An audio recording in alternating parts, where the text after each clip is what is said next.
Hello and a warm welcome. We want to take you across live and exclusive to Karachi in Pakistan. Joining us from there, former Pakistan President, former Pak Army Chief, General Pervez Musharraf. General Musharraf, Salam Alaikum. Welcome to Headlines today. It's great to have you with us. This is your first interview to an Indian news channel after you've come back to Pakistan. There's a huge amount of interest in what's happening in your country and also your role in the political developments unfolding in Pakistan. So we're very happy to have you with us, and a happy Diwali to you, General Musharraf. Thank you. General Musharraf, you're a commando. Thank you very much. Same to you. And we'll get straight to the meat of the questions that you need to be asked and that we're hoping you will answer. You gave an interview, General Musharraf, last week, where you said for the first time in a public admission of what has been suggested in India for a very long time, that Pakistan and the Pakistani army incites terrorism in Kashmir. You've now admitted on record that all that Pakistan does is incite people in Kashmir. That's all that we need to do. You've said this in public, and people in India are saying, see, General Musharraf now in retirement is accepting what India has been saying for the longest time, General Musharraf. Well, these are inferences that you are drawing. I never said anything like that. And inferring that army does it again, these are all inferences. I had just said that we can, just like you are doing whatever you are doing in Balochistan, we also have capabilities of doing something behind your backs. That is what I had said, and nothing more than that. No inference on the army and no inference on what has been going on in the past.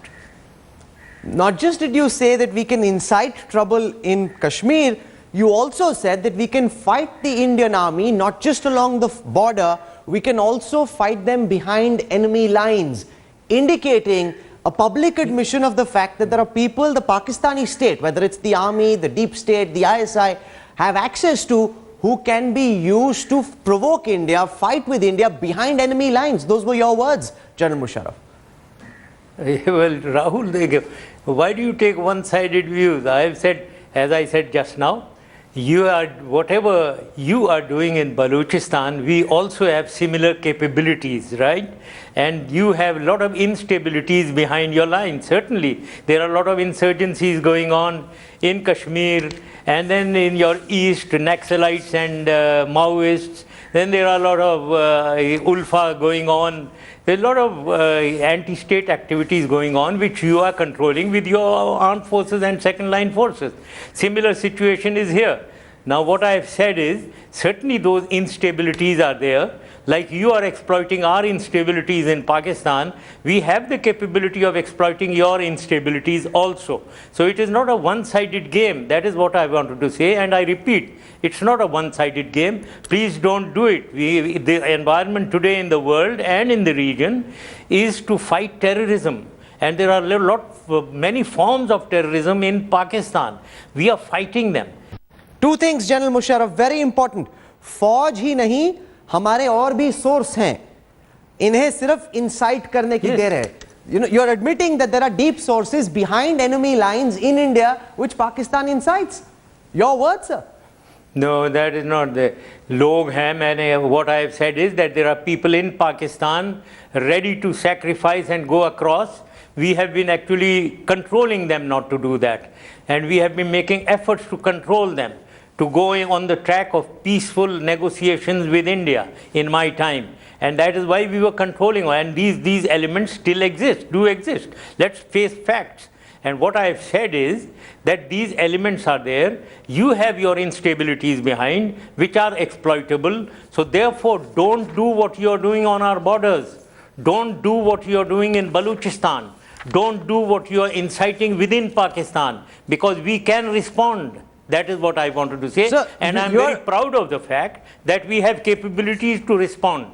So you are suggesting that what is happening in Balochistan, even though not an iota of evidence has ever been provided to substantiate that charge, is gospel truth. But what India says about Pakistan's role in Kashmir and your own admissions on it is not true at all. How can you say that what India is doing in Balochistan is true? There's never been any evidence about it, whereas what Pakistan does along the line of control and in Kashmir is now clearly admitted. There's evidence, and there is now your admission as well, sir. No. No, no, wrong. I don't agree at all. You take very much one-sided views. We've been giving a lot of proof and evidence. Now this story is unending. We'll take the entire 20 minutes discussing this.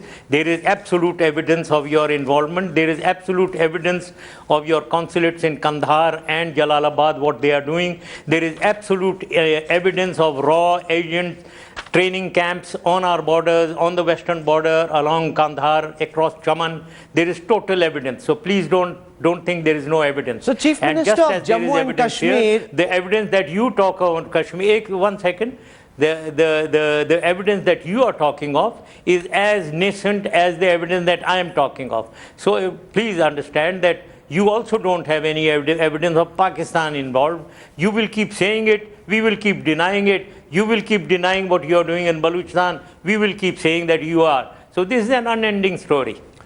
the Chief Minister of Jammu and Kashmir, General Musharraf, Omar Abdullah, reacted to your comments and said that this was supposed to be an indigenous struggle, the fight in Kashmir. And now General Musharraf says that Pakistan plays a role in inciting trouble in Kashmir. He was rather surprised at the comments that you made about inciting trouble. He said, wasn't this supposed to be an indigenous struggle? What's Pakistan doing in it, sir? I think very much. If there are elements here who want to join with, they call them our brethren, the Kashmiris on this side, joining with brethren across on your side, doesn't mean that it is not indigenous. It very much is indigenous. People of Kashmir have risen against you. They want Indians out. They want your forces out. They are fighting your forces. But there is a lot of sympathy on this side, on our Kashmiris, in Azad Kashmir, what we call Azad Kashmir, and even in Pakistan, elements who want to go across and fight the Indian army. It is the Pakistan army which has been resisting them. It is the Pakistan army, and in my time myself, trying to negotiate a peaceful settlement, trying to tell them that we have to go on the negotiating table to discuss. However, that potential remains, that potential is there. So that is what I am trying to say. Let's face facts. These are facts. General Musharraf, when you were in charge, you declared a unilateral ceasefire along the line of control, which held for a fairly long period with reasonable success. However, after Pakistan's defeat in the Asian Games, where India beat them in hockey, there was an immediate response, unprovoked firing from the Pakistani side, which has activated and made alive the line of control once more. And that ceasefire, which prevailed for the longest time, is now completely nullified because of constant and unprovoked firing from the Pakistani army and the Pakistan Rangers. Why is this happening, General Musharraf? Rahul, I would be absolutely, I will deny this. We are not as so small-minded. You may be, Indians may be, but Pakistanis are not that small-minded that on a hockey match, because Pakistan got beaten, we started unprovoked firing on their line of control. Who's been telling you all this kind of cock and bull stories? This is absolutely untrue. Yes, we declared a ceasefire. We declared a ceasefire because, may I very proudly say that I, with Prime Minister Vajpayee as well as Prime Minister Manmohan Singh, we had started going on the political track of resolving Siachen, Sir Creek and Kashmir. Therefore, when we are going on the political, we are using the political instrument, the military instrument, whatever was going on across the line of control, whoever was provoking the firing. Please don't take it that it is Pakistan who provokes. It's very much the opposite also. So let's leave it at that. There is a lot of provocation from your side, sometimes it may be from our side. These are uncertain elements, but don't keep giving the blame on Pakistan all the time. What are you making, General Musharraf, of the current escalation? Even today, there's been a heavy exchange along the line of control. Now, it almost seems as if all the peace advances are completely nullified and we are back to a pre-2002 scenario where there's daily exchange of firing taking place. Why is this happening in your view, General Musharraf? My information and my intelligence and my common sense says that it is the Indians who provoked all this firing. Pakistan the Pakistan army at the moment is involved fighting terrorism in North Waziristan, in the tribal agencies. They are totally involved in that. They would be stupid and senseless to open a new front with India so that they get more bogged down. What is the sense? We are not that senseless. So obviously, quite clearly, it is India, unfortunately, which is trying to bog the army down. You are trying to destabilize on the line of control in the east. You are doing the same on the line, on the boundary again with Afghanistan. You are using training camps to send in terrorists into Balochistan and frontier, and you are also trying to destabilize us internally. Now, don't do this. If you analyze the regional context and the international context of terrorism today, we should actually, there's a requirement of the world and all countries to fight terror, join hand to defeat terrorism. But General Musharraf, And in if what you we say, try to neutralize there seems each to be a other, we complete are going lack to of encourage acceptance terrorism. of the fact that a lot of Pakistan's problems are self-made. The very forces that are now turning around and attacking you are the forces that the Pakistani establishment, and you included, have nurtured and fed for the longest time, thinking of them as strategic forces, as your strategic allies in the war against terrorism because of the proxy games that you are playing. Those are the forces that are now hurting Pakistan, and you're blaming India for all of that. Is there no acceptance that the problems of Pakistan to a great extent are self-created, sir? I blame India wherever the blame deserves to be given, right? I know what has been happening in Afghanistan, and I know what has been happening in Afghanistan since 1979 when the Soviets came in, and I know what India was doing in Afghanistan with Afghan intelligence and KGB even before 79. You have been always together to destabilize Pakistan. The greater Balochistan, the Pakhtunistan stunt is all created by a nexus of your intelligence agencies with Afghan intelligence agencies. However, then we came on to now, this is a long story again. You are involving me in long stories. We got involved in defeating the Soviets in Afghanistan. The Afghans themselves rose against them. And after that, the Taliban came in, and we took certain actions in Pakistan's interest to fight Taliban. Now, whether these are created by us, well, they are created by circumstances that prevailed in the region over the last 30 years, since 1979. Are you suggesting, when you say that the Pakistan army is very stretched because of operations in Waziristan, and therefore would not want to run the risk of opening up another front in the west, that the Pakistan army in its current deployment is incapable of taking on the Indian army because it's so badly stretched, and therefore the Pakistani generals would not do it? Is that what you're saying, General Musharraf? Rahul, let me tell you that Pakistan army is a very strong army. While we may be stressed, yes indeed, fighting terrorism, but our guard on the east is never down. You must know that. Our guard on the east is never down. The forces are there, and we are capable of meeting any aggression or any forays by the Indian army on our borders. Please don't be mistaken about that. And then the whole world knows that there is a nuclear connotation involved now in this. So please don't incite trouble. You are already inciting trouble on our western border in Afghanistan and on the border in Balochistan and frontier. Don't do that. I think it is very unbecoming that you are trying to take advantage of Pakistan's problems, internal problems that we are trying to face and fight, especially fighting terrorism. Each time there is any kind of an escalation along the border, Pakistan immediately uses the word nuclear. Is that just an attempt? Because I spoke to a couple of strategic experts, and they said Pakistan's becoming now like a North Korea. The moment it is put under pressure, the moment there is a fault line that emerges, they hold up the nuclear threat. And in that sense, it's a bogey, it's a threat. The moment there is any firing along the Pakistan-India border, Pakistan says we can use the nuclear weapon. Is that now a threat where you hope to create deterrence by using the N word, sir? No, not at all. We have conventional forces which are strong enough to counter you, to fight with you, and safeguard our own territorial integrity and our interest. The nuclear, we never, it is, I think you are exaggerating again, where a border incident takes place and we go and say we are a nuclear power.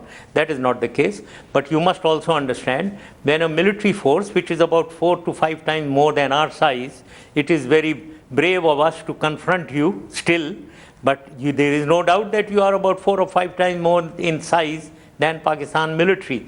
So when that is the case, then the nuclear connotation does come into play, and you must understand. Your military very well understands it. General Musharraf, as an architect of the India-Pakistan peace process, as somebody who says that you are very close to a resolution with the then Prime Minister Manmohan Singh, what are you making of the deep freeze into which India-Pakistan ties have currently fallen? Yes, I think, Rahul, this is very good. Now you're going on to the peace side instead of talking of confrontation between India and Pakistan, which is bad, certainly. Nobody wants confrontation between our two countries. We must not have confrontation. Now we were, yes indeed, as you said, we were going on the peace track between myself and Prime Minister Manmohan Singh, even before that with Prime Minister Vajpayee. But now, unfortunately, yes, indeed, because of whatever has been happening on the borders, whatever is happening in Afghanistan, this has been put on the back burner. But again, you are blaming Pakistan, but I very sincerely, very honestly, I would like to say that it is India to blame. You are troubling us everywhere. You are troubling us, trying to destabilize us internally. You are trying to fight a proxy war with us in Afghanistan and creating an anti-Pakistan Afghanistan, and now you have initiated this conflict on the line of control. It is you, it is the Indians who have, I would say, who have made sure that this peace process is put on the back burner. Let me tell you that at the moment, this present government of Prime Minister Nawaz Sharif in Pakistan has been extremely positive on the peace process. In fact, they have been maligned for being overly sort of appeasing towards India. But in spite of that, you are doing all this against this. So the people of Pakistan really understand your ill intentions against Pakistan. General Musharraf, I must say that Prime Minister Narendra Modi surprised his fiercest critics when he extended a hand of friendship and when he invited Pakistan's Prime Minister Nawaz Sharif to India to attend his inauguration. After that, Foreign Secretary level talks were set up, despite opposition from within the BJP as well.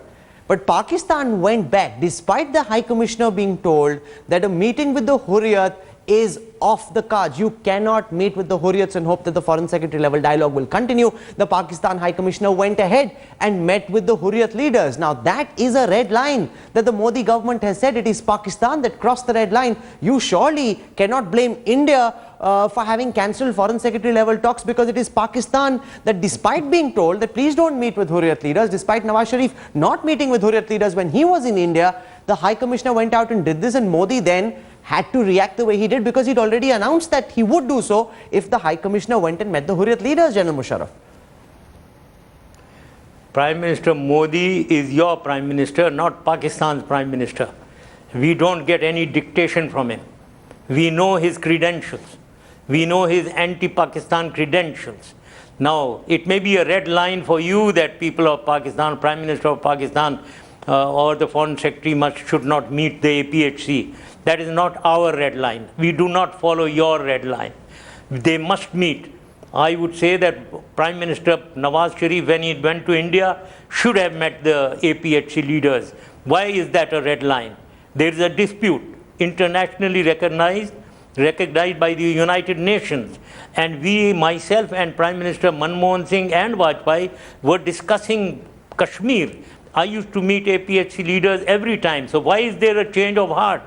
That itself shows and proves the anti-Pakistan credentials of Prime Minister Modi.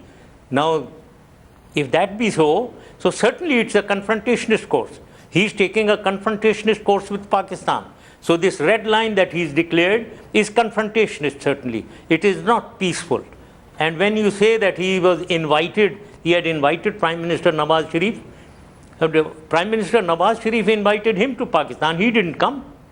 So why should Prime Minister Nawaz Sharif was not Prime Minister. Keen on running Sir, and going Nawaz to Sharif India? became Prime Minister long before Narendra Modi got elected to office. He's become Prime Minister of India only in May. Nawaz Sharif was elected before that.